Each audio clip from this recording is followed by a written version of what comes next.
Super chief نے حکم دیا ہے کہ رینڈل، اس کی بیوی ڈکشا اور عمران تینوں کو کسی ایسے گروپ کے ذریعے ہلاک کرا دیا جائے جس کا تعلق ہم سے اور خاص طور پر تم سے نہ ہو۔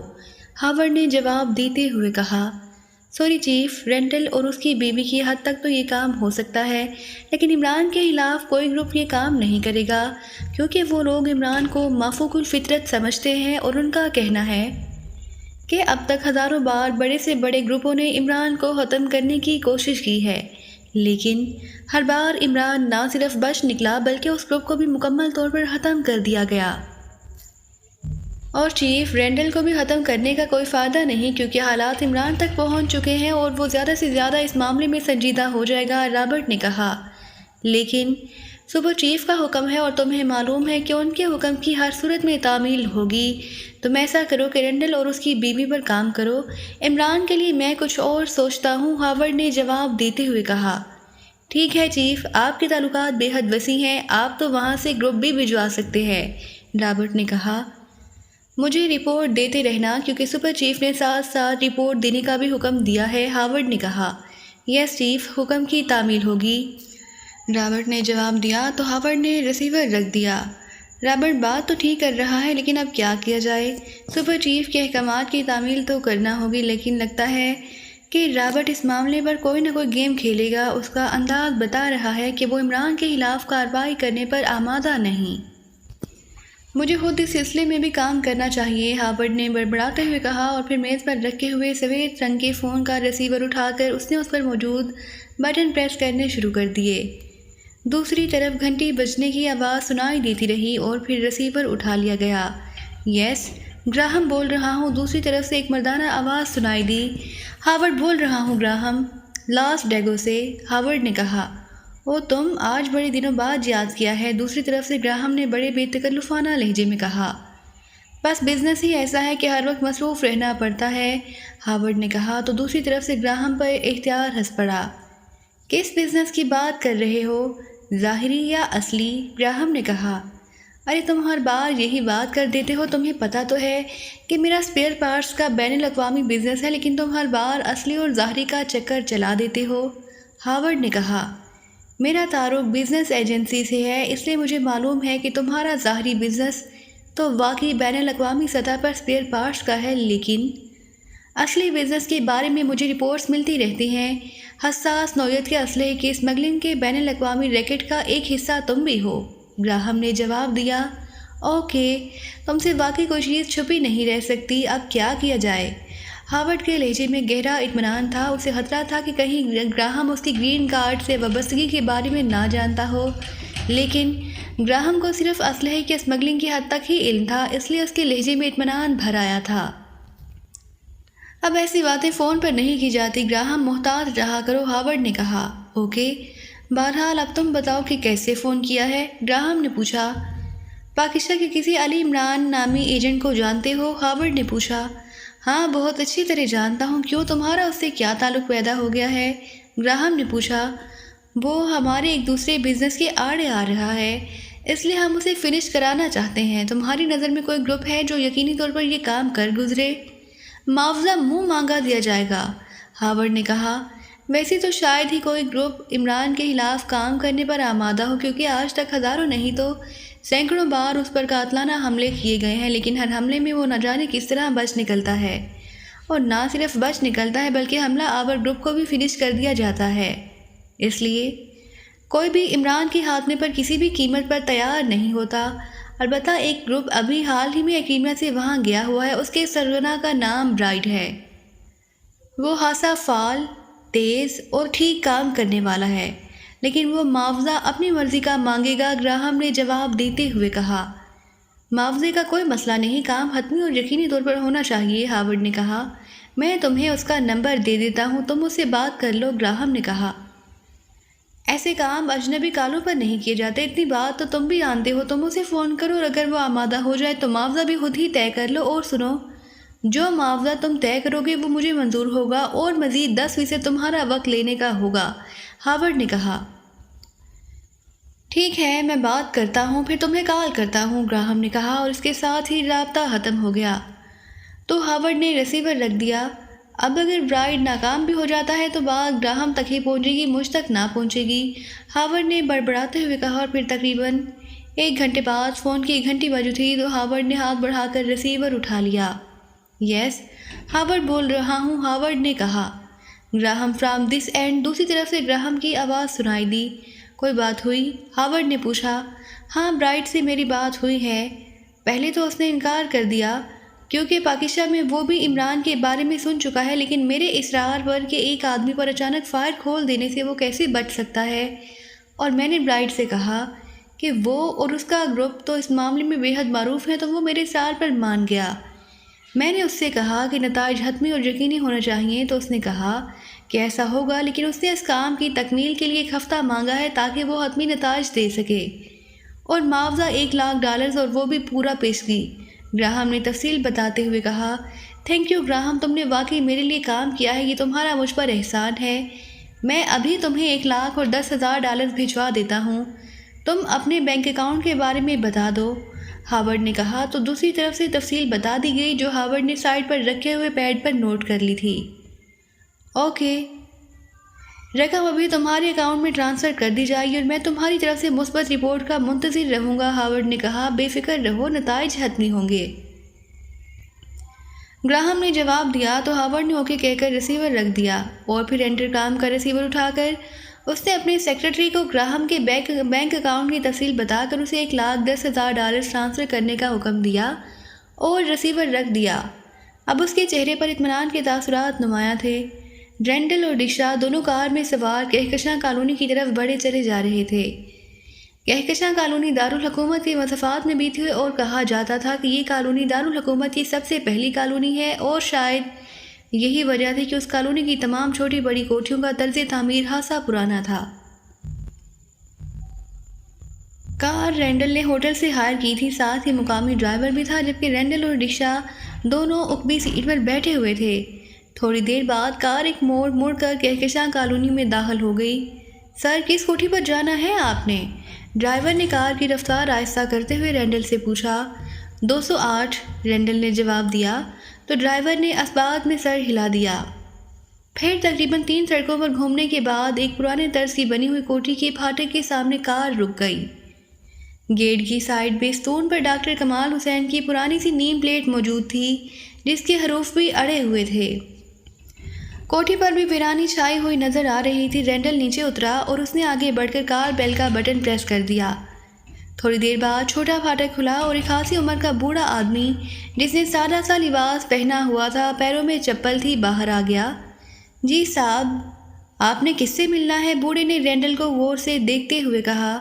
ڈاکٹر کمال حسین سے، رینڈل نے کہا۔ جناب، انہیں تو اغوا کر لیا گیا ہے اور ابھی تک وہ برآمد نہیں ہو سکے، پولیس کوشش کر رہی ہے، بوڑھے نے جواب دیتے ہوئے کہا۔ یہ تو ہمیں بھی بتایا گیا ہے، لیکن کیا کوٹھی میں ان کا کوئی عزیز نہیں ہے؟ رینڈل نے پوچھا۔ نہیں جناب، ڈاکٹر صاحب یہاں اکیلے رہتے تھے، ان کا ایک ہی بیٹا ہے جو مستقل طور پر ایکڈیمیا میں رہتا ہے، اور وہ 6-7 سالوں سے یہاں نہیں آیا۔ میں ڈاکٹر صاحب کی جوانی کے دور سے ان کے ساتھ رہتا چلا آ رہا ہوں۔ میرا نام امام دین ہے، میں ان کا چوکیدار بھی ہوں اور ان کا ملازم بھی۔ مجھے البتہ باقاعدگی سے بڑی معقول تنخواہ ملتی رہتی ہے، چوکیدار امام دین نے مسلسل بولتے ہوئے کہا۔ یا تو بڑھاپے کی وجہ سے اس کی کوئی سنتا نہ تھا، یا پھر اکیلے رہنے کی وجہ سے وہ بولنے کے لیے ترس گیا تھا۔ چنانچہ موقع ملتے ہی وہ پوری رفتار سے مسلسل بولتا چلا گیا۔ کیا ہم اندر بیٹھ کر آپ سے بات کر سکتے ہیں؟ رینڈل نے کہا۔ ضرور جناب، لیکن میں آپ کی زیادہ خدمت نہ کر سکوں گا، امام دین نے کہا۔ کوئی بات نہیں محترم، ہم صرف ڈاکٹر کمال حسین صاحب کے بارے میں بات کریں گے، رینڈل نے کہا۔ میں پھاٹک کھولتا ہوں، آپ کار اندر لے آئیں، امام دین نے کہا، اور تیزی سے واپس چھوٹے پھاٹک کے اندر چلا گیا۔ تھوڑی دیر بعد بڑا پھاٹک کھلا اور رینڈل کے کہنے پر ڈرائیور کار اندر لے گیا۔ کوٹھی پر واقعی وحشت ناک ویرانی اور خاموشی طاری تھی۔ چوکیدار امام دین نے پھاٹک بند کیا اور پھر وہ رینڈل اور ڈکشا دونوں کو ڈرائنگ روم میں لے آیا، جبکہ ڈرائیور وہیں کار کے اندر ہی بیٹھا رہا۔ میں آپ کے لیے چائے بنا لاؤں؟ امام دین نے کہا۔ نہیں، یہاں ہمارے پاس بیٹھو، ہم نے 2-4 باتیں کرنی ہے، چائے کا شکریہ، رینڈل نے امام دین سے کہا۔ حکم سرکار فرمائیں۔ امام دین نے ان کے نزدیک کرسی پر بیٹھتے ہوئے کہا، ڈاکٹر کمال حسین صاحب کی کوئی تصویر ہے آپ کے پاس، کوئی تازہ ترین تصویر؟ رینڈل نے کہا، جی اخبار میں شائع ہوئی تصویر تو ہے، میں نے اخبار سنبھال کر رکھا ہوا ہے۔ جب ڈاکٹر صاحب بڑے طویل عرصے بعد واپس آئے تھے تو اخبار والوں نے یہاں آ کر ان کی تصویر بنائی تھی۔ وہی تصویر ہے لیکن اور کوئی تصویر نہیں، چوکیدار نے جواب دیتے ہوئے کہا۔ وہی تصویر دکھا دیں، رینڈل نے کہا۔ آپ نے کیا کرنا ہے جناب تصویر کا؟ امام دین نے پوچھا۔ جہاں ڈاکٹر صاحب کام کرتے رہے ہیں ہمارا تعلق وہاں سے ہے، ہم نے جا کر ان کی گمشدگی کی رپورٹ دینی ہے، اس لیے ہم یہاں آئے ہیں۔ رینڈل نے جواب دیا، ٹھیک ہے جناب، میں لے آتا ہوں۔ امام دین نے اٹھتے ہوئے کہا اور پھر تیز تیز قدم اٹھاتا ہوا کمرے سے باہر چلا گیا۔ میرے خیال میں ہم اندھیرے میں ٹامک ٹوئیاں مار رہے ہیں، ڈکشا نے بیزار سے لہجے میں کہا۔ کہیں نہ کہیں سے تو آغاز کرنا ہے، رینڈل نے جواب دیا تو ڈکشا نے اثبات میں سر ہلا دیا۔ تھوڑی دیر بعد امام دین ایک اخبار پکڑے اندر داخل ہوا، اس نے اخبار رینڈل کی طرف بڑھا دیا۔ یہ لیجئے صاحب، امام دین نے کہا تو ڈکشا نے اثبات میں سر ہلاتے ہوئے اخبار اس کے ہاتھ سے لے لیا۔ ایک سنگل کالم تصویر اخبار میں موجود تھے، یہی ڈاکٹر کمال حسین صاحب ہیں، رینڈل نے تصویر پر انگلی رکھتے ہوئے کہا۔ جی ہاں صاحب، یہی ڈاکٹر صاحب ہیں، امام دین نے دوبارہ کرسی پر بیٹھتے ہوئے کہا۔ میں یہ اخبار ساتھ لے جا رہا ہوں۔ رینڈل نے اخبار طے کرتے ہوئے پوچھا، لے جائیں صاحب، امام دین نے جواب دیا تو رینڈل نے اس کا شکریہ ادا کیا اور اخبار کو طے کر کے اس نے اپنے کوٹ کی اندرونی جیب میں رکھ لیا۔ ڈاکٹر صاحب کو کب اور کیسے اغوا کیا گیا، کیا آپ تفصیل بتائیں گے؟ رینڈل نے پوچھا۔ صاحب 2 ہفتے پہلے کی بات ہے، میں ڈاکٹر صاحب کے کھانے کے لیے سامان خریدنے یہاں سے قریبی مارکیٹ گیا تو ڈاکٹر صاحب اپنے کمرے میں تھے۔ میں جب واپس آیا تو میں نے پھاٹک میں سے سیاہ رنگ کی ایک کار کو نکل کر دائیں طرف مڑتے ہوئے دیکھا۔ میں حیران رہ گیا کیونکہ پھاٹک ویسے ہی کھلا ہوا تھا۔ میں دوڑ کر قریب آیا تو میں نے اندر جا کر دیکھا تو ڈاکٹر صاحب موجود نہ تھے، ان کی چپل بھی ویسے ہی کرسی کے نیچے پڑی تھی اور کمرے میں ایسے آثار واضح طور پر نظر آ رہے تھے جس سے معلوم ہوتا تھا کہ ڈاکٹر صاحب کو زبردستی لے جایا گیا ہے۔ میں نے قریبی تھانے فون کر کے ان کو اطلاع دی تو پولیس یہاں پہنچ گئی، انہوں نے ساری چیکنگ کی اور پھر میرا بیان لے کر وہ لوگ چلے گئے۔ اس کے بعد اب تک ڈاکٹر صاحب کا کوئی پتہ نہیں چلا، امام دین نے تفصیل بتاتے ہوئے کہا۔ اس کار کی کوئی نشانی، کوئی نمبر، کوئی خاص بات؟ کتنے افراد آپ کو کار کے اندر بیٹھے ہوئے نظر آئے؟ رینڈل نے ماہر تفتیش کرنے والوں کی طرح سوال پوچھتے ہوئے کہا۔ جناب میں نے دور سے دیکھا تھا، بڑی سی سیاہ رنگ کی کار تھی، اتنی دور سے مجھے تو نظر نہیں آ سکتی تھی، ویسے کار کی نمبر پلیٹ کا رنگ سرخ تھا، بس اتنا میں دیکھ سکا تھا۔ کار کے اندر بھی کچھ نظر نہیں آ رہا تھا کیونکہ کار کے شیشے کالے تھے، امام دین نے جواب دیتے ہوئے کہا۔ اوکے، اب ہمیں اجازت، آپ کا شکریہ، رینڈل نے اٹھتے ہوئے کہا اور ساتھ ہی جیب سے ایک بڑا نوٹ نکال کر اس نے امام دین کے ہاتھ میں پکڑا دیا۔ ارے جناب، اس کی ضرورت نہیں، مجھے میری معقول تنخواہ ہر ماہ ملتی رہتی ہے، امام دین نے کہا، لیکن نوٹ اس نے تیزی سے جیب میں ڈال لیا۔ اب ڈاکٹر صاحب تو موجود نہیں، ان کا بیٹا ایکڈیمیا میں رہتا ہے، پھر کون دیتا ہے آپ کو تنخواہ؟ رینڈل نے بیرونی دروازے کی طرف بڑھتے ہوئے کہا۔ جناب جب ڈاکٹر صاحب ایکڈیمیا میں رہتے تھے تو انہوں نے یہاں بینک میں بہت ساری رقم میرے اکاؤنٹ میں جمع کرا کر ایسا انتظام کیا تھا کہ بینک سے ہر ماہ کی 5 تاریخ کو مجھے ایک رقم مل جاتی تھی اور یہ سلسلہ اب تک چلا آ رہا ہے۔ اس رقم کے منافع سے مجھے رقم ملتی رہتی ہے اور میرا یہاں گزارا اچھا ہو رہا ہے، امام دین نے جواب دیا تو رینڈل نے اثبات میں سر ہلا دیا۔ اچھا یہ بتائیں کہ ڈاکٹر صاحب کے یہاں کون کون سے دوست اور ملنے والے تھے؟ اچانک ڈکشا نے پوچھا۔ کوئی نہیں، کیونکہ ڈاکٹر صاحب اپنے کمرے سے باہر نہ نکلتے تھے اور نہ ہی کسی سے ملتے تھے اور نہ کسی کو ملنے کی اجازت دیتے تھے، بس سارا دن کتابیں پڑھتے رہتے تھے اور کافی پیتے رہتے تھے، فون بھی اٹینڈ نہیں کرتے تھے، امام دین نے تفصیل سے جواب دیتے ہوئے کہا۔ یہ باتیں کرتے ہوئے وہ کار تک پہنچ گئے۔ چلو واپس ہوٹل چلو، رینڈل نے کار ڈرائیور سے کہا اور پھر رینڈل اور ڈکشا دونوں کار کی اوپری سیٹ پر بیٹھ گئے۔ امام دین نے آگے بڑھ کر پھاٹک کھول دیا اور ڈرائیور کار باہر لے گیا۔ تھوڑی دیر بعد کار ہوٹل کی کمپاؤنڈ میں داخل ہو کر پارکنگ کی طرف بڑھنے ہی لگی تھی کہ اچانک پارکنگ سے آنے والی ایک کار جیسے ہی ان کے قریب آئی، کوئی چیز کار کے اندر گری اور اس کے ساتھ ہی ایک خوفناک دھماکہ ہوا اور رینڈل کو یوں محسوس ہوا جیسے وہ یکلخت کار سمیت فضا میں اڑتا جا رہا ہو۔ اس کے ساتھ اس کا ذہن تاریکیوں میں ڈوبتا چلا گیا، شاید ہمیشہ ہمیشہ کے لیے، کیونکہ اس کے ذہن میں آخری احساس یہی پیدا ہوا تھا کہ انہیں ہلاک کرنے کے لیے کار کے اندر طاقتور بم پھینکا گیا تھا۔ عمران دانش منزل کے آپریشن روم میں موجود تھا، بلیک زیرو چائے بنانے کے لیے کچن میں گیا ہوا تھا۔ عمران نے ریسیور اور نمبر پریس کرنے شروع کر دیے۔ داور بول رہا ہوں، دوسری طرف سے سرداور کی آواز سنائی دی۔ کیونکہ یہ ان کا ذاتی ڈائریکٹ نمبر تھا، اس لیے کال ملتے ہی ان کی آواز سنائی تھی۔ علی عمران MSc DSc آکسن بول رہا ہوں، عمران نے اپنے مخصوص انداز میں تعارف کراتے ہوئے کہا۔ یس ڈاکٹر صاحب فرمائیں، میں آپ کی کیا خدمت کر سکتا ہوں؟ دوسری طرف سے سرداور کی مسکراتی ہوئی آواز سنائی دی۔ وہ شاید فارغ تھے۔ ڈاکٹر کی خدمات حاصل کرنے کی عمر تو اب آپ کی آ گئی ہے، لیکن اس کے علاوہ آپ بزرگ ہیں، اس لیے آپ کی خدمت کرنے کا وقت ہے، لینے کا نہیں۔ اس لیے اگر آپ اجازت دیں تو میں از خود آپ کے سر پر خالص سرسوں کے تیل کی مالش کر دیا کروں تاکہ ہمارا ملک سائنس میں تیزی سے ترقی کر سکے۔ عمران کی زبان رواں ہو گئی۔ دوسری طرف سے سرداور بے اختیار ہنس پڑے۔ تم سے مذاق بھی مہنگا پڑتا ہے، بہرحال بولو کیسے فون کیا ہے؟ سرداور نے ہنستے ہوئے پوچھا۔ ریسیور اٹھایا، نمبر پریس کیے اور فون ہو گیا۔ عمران نے تفصیل بتاتے ہوئے کہا۔ اب اگر تم نے مزید مذاق کیا تو میں ریسیور رکھ دوں گا۔ میں نے ایک ضروری تجربے میں شامل ہونا ہے اور میرے پاس 10-12 منٹ ہیں بس۔ اس بار سرداور نے ہاتھ سے سنجیدہ لہجے میں کہا۔ آپ کیا ڈاکٹر کمال حسین کو جانتے ہیں، جو طویل عرصے سے ایکریمیا کی کسی لیبارٹری میں کام کرتے رہے ہیں اور پھر ان کا ذہنی توازن قدرے بگڑ گیا تو انہیں واپس پاکیزہ بھیج دیا گیا اور اب انہیں جہاں سے اغوا کر لیا گیا ہے؟ عمران نے اس بار سنجیدہ لہجے میں کہا۔ کیا نام بتایا ہے؟ ڈاکٹر کمال حسین؟ سرداور نے چونک کر پوچھا۔ جی ہاں، ڈاکٹر کمال حسین، عمران نے کہا۔ وہ سائنس کے کس شعبے سے متعلق تھے؟ سرداور نے پوچھا۔ وہ شاید زرعی شعبے سے متعلق تھے۔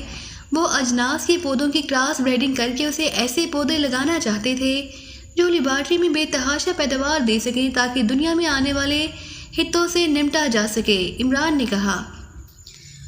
اوہ ہاں مجھے یاد آ گیا، ان سے چند ماہ پہلے ایک سائنس کانفرنس میں ملاقات ہوئی تھی، لیکن وہ اچھی خاصی باتیں کرتے ہوئے اچانک بہکی باتیں شروع کر دیتے تھے۔ انہوں نے مجھے بتایا تھا کہ وہ ایکریمیا کی اسٹار لیبارٹری میں کام کرتے رہے ہیں۔ کیا ہوا ہے انہیں؟ تم کیوں ان کے بارے میں پوچھ رہے ہو؟ سرداور نے مسلسل بولتے ہوئے کہا۔ مجھے اطلاع ملی ہے کہ ان کے اس ریسرچ آئیڈیا نے سپر پاورز کو بے حد اپیل کیا ہے اور ان سب کی حتمی رائے ہے کہ آئندہ مستقبل میں دنیا شدید ترین غذائی بحران سے دوچار ہونے والی ہے۔ اس لیے اس ریسرچ کی کامیابی کا مطلب ہے کہ اس ملک کو جس کے پاس یہ ٹیکنالوجی ہوگی وہ پوری دنیا کو خوراک سپلائی کر سکتا ہے۔ اس طرح پوری دنیا پر بلا کسی رکاوٹ حکومت کر سکتا ہے۔ لیکن ان کے ذہنی توازن کا ایکریمیا کے ڈاکٹروں کے پاس علاج نہ تھا، اس لیے وہ بے بس تھے۔ لیکن اب انہیں اطلاع ملی ہے کہ کوئی خفیہ بین الاقوامی تنظیم ہے گرین گارڈ، اس کے ڈاکٹروں نے ڈاکٹر کمال حسین کا ذہنی توازن ٹھیک کرنے کا دعویٰ کیا ہے۔ چنانچہ گرین گارڈ کے آدمی نے انہیں یہاں سے اغوا کر لیا ہے اور ایکریمیا سے ان کا فارمولہ جس پر وہ کام کر رہے تھے اور ان کے ذہنی توازن کی خرابی کی وجہ سے وہ فارمولہ ادھورا رہ گیا تھا، وہ بھی انہوں نے اڑا لیا ہے۔ ایکریمین ایجنسیاں انہیں تلاش کرتی پھر رہی ہیں، عمران نے تفصیل سے بات کرتے ہوئے کہا۔ ایسے فارمولوں پر سپر پاورز ہی کام کر سکتی ہیں، ہمارے بس میں نہیں ہے ایسا کام، سرداور نے کہا۔ لیکن آئندہ مستقبل میں غذائی بحران کا سامنا تو پوری دنیا کے ساتھ ہمیں بھی ہوگا اور یہی پیداوار تو مسئلہ ہے، عمران نے کہا۔ مسئلہ تو پوری دنیا کا ہے عمران بیٹے، لیکن ایسے فارمولوں پر کام بے حد طویل ہوتا ہے، پھر اس پر اس قدر کثیر لاگت آتی ہے کہ ہم اسے برداشت نہیں کر سکتے، سرداور نے کہا۔ لیکن ڈاکٹر کمال حسین کا فارمولہ کامیابی کے قریب ہے، اگر وہ اسے مکمل کر لیتے ہیں اور یہ واقعی کامیاب ثابت ہوتا ہے تو پھر پوری دنیا کی باغ دوڑ گرین گارڈ کے پاس چلی جائے گی اور میری چھٹی حص کہہ رہی ہے کہ یہ لازماً کوئی یہودی تنظیم ہے، یہودی ہی ایسی سازش کرتے رہتے ہیں، اور اگر واقعی یہ کوئی یہودی تنظیم ہے تو پھر یہ بات طے شدہ ہے کہ انہوں نے مسلمانوں کو خوراک نہیں دینی، عمران نے کہا۔ تمہاری بات درست ہے، لیکن تم بتاؤ کہ ہم کیا کر سکتے ہیں؟ ہم وہ سب کچھ کرنے کے لیے تیار ہیں جو تم کہو اور جو ہمارے بس میں ہوا، سرداور نے جواب دیتے ہوئے کہا۔